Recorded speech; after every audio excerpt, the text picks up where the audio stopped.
So hey guys, welcome back again in Edugrown. I hope आप सब लोग अच्छे और सेफ होंगे। मैं हूं आशीष सिंह, आपका फिजिक्स टीचर। तो यार हम लोग पढ़ रहे थे क्लास 12 का chapter number 2, that is electrostatic potential and capacitor.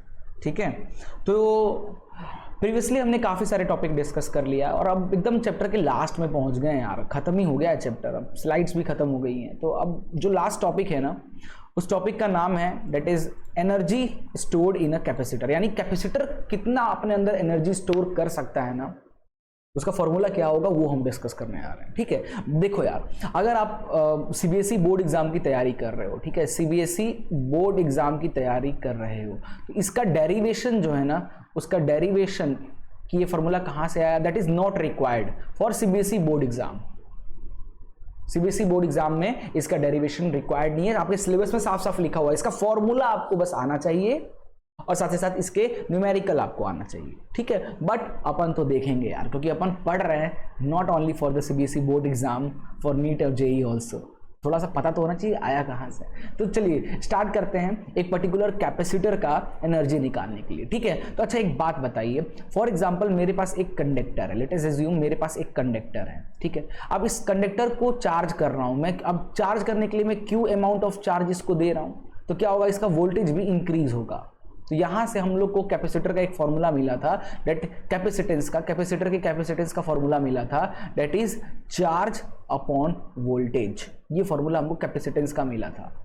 ठीक है, चलिए तो इसके एनर्जी कितना स्टोर कर सकता है ना, वो हम बात करते हैं। तो लेट अज्यूम दैट जब भी हम आपको बताया हूं पूरे चैप्टर के दौरान कि जब भी आपको कोई डेरिवेशन करना हो या कोई न्यूमेरिकल करना हो, उसमें पूछ रहा हो कि एनर्जी निकालो, तो आप किसकी तरफ जाना, वर्क डन की तरफ, क्योंकि work done is also a type of energy. तो वर्क डन कैलकुलेट करना सीख लो, वर्क डन का फॉर्मूला याद रखो, वर्क डन कैलकुलेट करना सीख लो, तो आप एनर्जी अपने आप निकालना सीख जाओगे। ठीक है, तो the work done in charging a capacitor is stored in the capacitor in the form of electric energy. बिल्कुल सही कह रहा है। तो ये जो वर्क डन होगा, लेट अस अज्यूम हम छोटा सा चार्ज दे रहे हैं, dq अमाउंट ऑफ चार्ज हम एक कैपेसिटर को दे रहे हैं, तो dv अमाउंट ऑफ वोल्टेज उसका इंक्रीज होगा, जिससे जो वर्क डन पैदा होगा, वर्क डन जो होगा वो कितना हो जाएगा, जल्दी बताइए, वर्क डन कितना हो जाएगा, दैट इज vdq हो जाएगा वर्क डन, vdq के बराबर। ये वर्क डन का फॉर्मूला पता है ना यार, ये फॉर्मूला कहाँ से आया, आधे बच्चे कंफ्यूज हो जाते हैं यार। याद करो,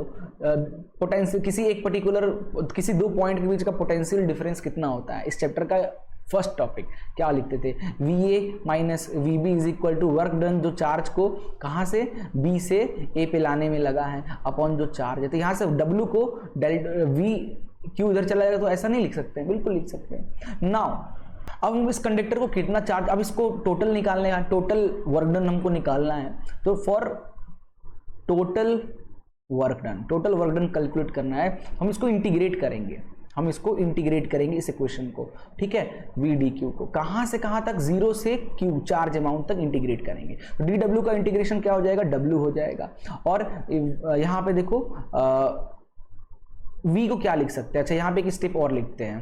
तो जरा ये बताना, देखो c is equal to Q upon V होता है, c is equal to Q upon V होता है। तो v को क्या लिख सकते हैं, v को क्या लिख सकते हैं, q अपॉन c लिख सकते हैं। तो यहाँ पे क्या मैं इसको ऐसा लिख सकता हूँ, 0 से q तक चार्ज करेंगे हम, v की जगह पे लिख देता हूँ q अपॉन c और साथ में dq। ठीक है, अब c तो क्या कांस्टेंट है, कैपेसिटेंस फिक्स है, तो c बाहर हो जाएगा 1 अपॉन c। ठीक है, q dq का इंटीग्रेशन करोगे तो कितना आ जाएगा, q स्क्वायर बाई 2, और कहाँ से कहाँ तक इंटीग्रेट करना है, 0 से q तक। तो ये वैल्यू कितनी आ जाएगी, 1 बाई सी। ठीक है, अपर लिमिट पुट करेंगे पहले, तो q square by 2 minus lower limit put करोगे 0, तो 0 स्क्वायर बाई 2। तो भाई ये तो निपट गया पूरा का पूरा। ठीक है, बच गया क्या, तो वर्क डन हमारा कितना आ गया, that is 1 by C Q square by 2, यानी 1 by 2 Q square by C. तो एक तो हमको ये मिल गया वर्क डन का फॉर्मूला, और कह सकते हो energy stored in a capacitor, that is 1 by 2 Q square C.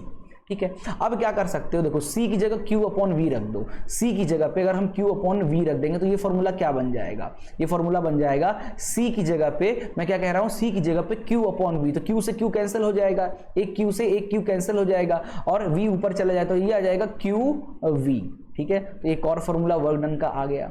ठीक है। अब देखो जरा एक चीज और देखो, अच्छा क्यू, क्यू यहां से देखो, इस फॉर्मूले से देखो क्यू को क्या लिख सकता हूं मैं, Q is equal to C V लिख सकता हूं। इस क्यू की जगह अगर मैं सी वी रख दूं तो फॉर्मूला वर्क डन का क्या मिल जाएगा, 1/2 सी वी स्क्वायर। तो एक और फॉर्मूला मिल गया। तो ये तीनों फॉर्मूला जो है ना आपको याद रखना है, क्योंकि कई बार न्यूमेरिकल जब आएगा ना, कैपेसिटर का एनर्जी से रिलेटेड जब न्यूमेरिकल आएगा ना, तो इन तीनों में से कोई भी फॉर्मूला यूज होगा।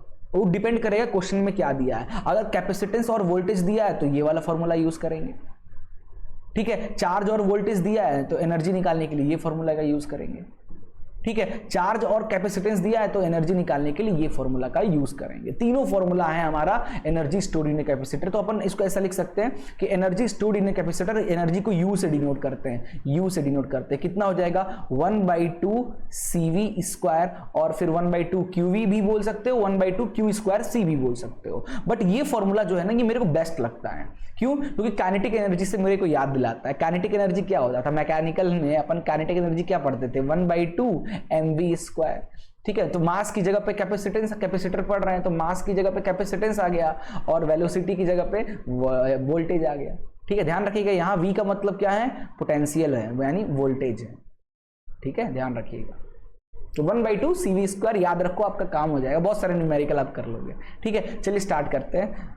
और क्या बचा है, हो तो गया, इसी में हो गया सारा का सारा, एक ही पेज में। चलिए आगे चलते हैं। तो एक क्वेश्चन है आपके स्क्रीन पे, एक क्वेश्चन है, जल्दी से करके बताइए। कह रहा है a capacitor of capacitance 50 microfarad, यानी कैपेसिटेंस दे रखा है, एक कैपेसिटर का कैपेसिटेंस दे रखा है, इट इज 50 माइक्रोफैराड। तो क्या लिख सकते हैं, 50 × 10⁻⁻6 फैराड हो गया। डन।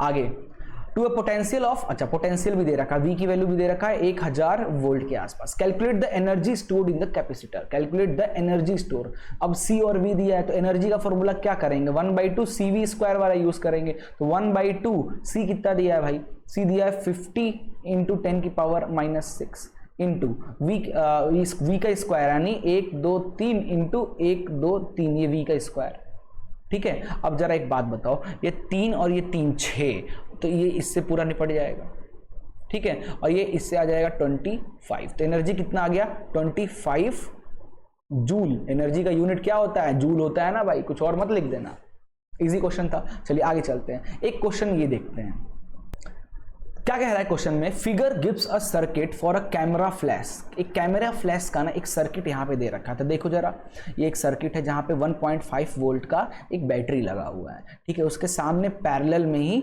एक कैपेसिटर लगा है 2000 माइक्रोफैराड का, और उसी के साथ यहाँ पे इलेक्ट्रिकल ट्रिगर रखा है, कैमरे को दबाते हैं ना खचक फ्लैश मारता है, वही वाला ट्रिगर है। और साथ में एक डिस्चार्जिंग ट्यूब रखा है, जहां पे जैसे इसमें करंट जाता है ना तो हाई अमाउंट ऑफ फ्लैश आता है, ठीक है। अब हमको बहुत ही कम टाइम के लिए हाई अमाउंट ऑफ फ्लैश चाहिए, तो हम अपनी नॉर्मल इलेक्ट्रिसिटी या डीसी से नहीं दे सकते, तो इसके लिए हम क्या करते हैं, कैपेसिटर लगाते हैं। कैपेसिटर क्या करता है, एनर्जी स्टोर करता है, अपने अंदर करके रखा रहेगा, एनर्जी स्टोर करके रखा रहेगा। जैसे ट्रिगर को ऑन करोगे, अब कैपेसिटर बैटरी तो है नहीं कि धीरे धीरे एनर्जी रिलीज करेगा, एक ही बार में पूरी एनर्जी तुरंत, जितनी जल्दी चार्ज होता है कैपेसिटर उतना ही जल्दी चटाक तुरंत डिस्चार्ज हो जाता है। तो स्टोर करके रखेगा, बैटरी से स्टोर करके रख रहा है। जैसे तुमने ट्रिगर प्रेस किया, खचाक खचाक इस तरीके से एनर्जी रिलीज किया, ठीक है। तो ये वही कह रहा है कि कैपेसिटर कैमरा दे रखा है, 20 माइक्रोफैराड कैपेसिटर लगा है, चार्ज बाय 1.5 वोल्ट सेल से उस चार्ज कर रहे हैं उसको, ठीक है। When a flash is required the energy stored in the capacitor is made to discharge. अब कैपेसिटर के अंदर जो एनर्जी है ना, उसी एनर्जी से ये फ्लैश क्या होता है, अचानक से बूम बर्न करता है, ठीक है, जलता है, ठीक है। Through the discharge tube is 0.1 millisecond में काम हो जाता है, इतनी देर में खत्म हो जाता है, डिस्चार्ज हो जाता है, ठीक है। गिविंग अ पावरफुल फ्लैश मिलता है। Calculate the energy stored in the capacitor and the power of flash, energy stored in the capacitor and power bye flash. तो क्या क्या दिया, जरा गिवन लिख लेते हैं। तो गिवन डाटा में C दे रखा है कितना, 2000 माइक्रोफैराड। तो C कितना हो जाएगा, 2000 × 10⁻⁻6 फैराड हो जाएगा, ठीक है। वोल्टेज दे रखा है, V की वैल्यू 1.5 वोल्ट दे रखा है, ठीक है। अच्छा C और V दे रखा है, तो एनर्जी कितना हो जाएगा, एनर्जी क्या हो जाएगा इसका, 1/2 CV स्क्वायर, ये हो गया 1/2 C कितना है, 2000 × 10⁻⁻6 इंटू वोल्टेज कितना है, V का स्क्वायर, तो 1.5 मतलब 15/10 लिख सकता हूँ ना, कोई दिक्कत तो नहीं है। 1.5 को 15/10 दो बार लिखना पड़ेगा क्योंकि स्क्वायर है, ठीक है, चलिए भाई स्टार्ट करते हैं कटिंग पटिंग। तो एक जीरो से ये, दो जीरो से ये दोनों निपट गए, ठीक है। इस जीरो से ये निपट गया तो यहाँ पे -5 बच जाएगा।